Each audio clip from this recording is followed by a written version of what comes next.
Hello everyone, હું પ્રીતિશા, એક professional beautician. આજે હું તમને એક સ્પા પેડિક્યોર ઘરમાં કેવી રીતે કરાય એ બતાવીશ.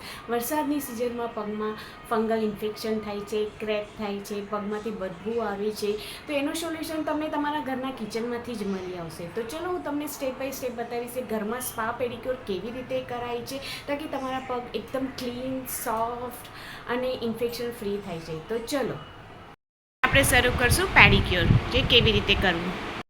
પહેલાં ગરમ પાણી, પછી એમાં નાખશું નીમનો પાવડર જે તમારા પગમાંથી ઇન્ફેક્શન દૂર કરે છે અને સ્કિનને એન્ટીબેક્ટેરિયલ પ્રોટેક્શન આપે છે. પછી આપણે નાખશું રોક સોલ્ટ જે તમારી ડેડ સ્કિનને લૂઝ કરે છે અને બદબુ પણ દૂર કરે છે. પછી નાખશું આપણે તુલસીના પાન જે તમારા પગને એકદમ શાંત અને કામ ઇફેક્ટ આપે છે.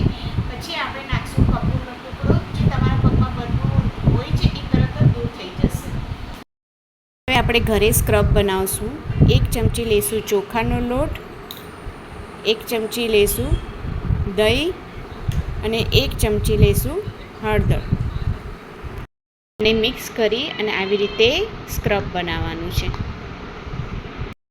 એ એન્ટિસેપ્ટિક છે જે ઇન્ફેક્શન દૂર કરે છે અને દહીં છે તે જે તમારી સ્કિનને ઠંડક આપે છે.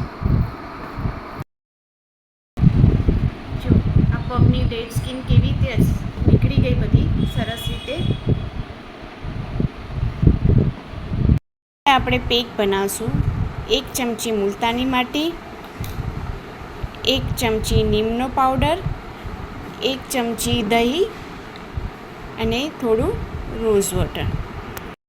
આ પેક લગાવવાથી તમારે ફંગલ ઇન્ફેક્શન દૂર થાય છે, કાળી ત્વચા દૂર થાય છે, ડેડ સ્કિન દૂર થાય છે. આ બધી સમસ્યાઓથી છુટકારો મળે છે. લગાવ્યા પછી તમે આમાં એલોવેરા જેલથી મસાજ કરી શકો છો, યા તો બદામનું ઓઇલ લઈ શકો છો, યા તો મોઇશ્ચરાઇઝર ક્રીમથી મસાજ કરી શકો છો.